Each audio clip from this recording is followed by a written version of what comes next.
Hello guys, and in this video, I'm going to be showing you how to create a course on Skool. And in addition to that, if you haven't signed up for Skool yet, you can use my link down below to get a 14-day free trial with Skool. So let's go ahead and get started. So once you use my link down below in order to get started with Skool, your homepage is going to look like this, and this is basically your community.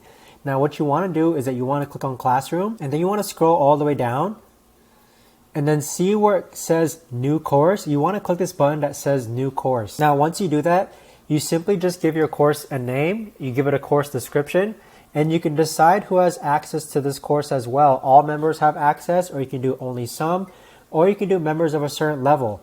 You can also add a cover image, and then also set this to published or draft.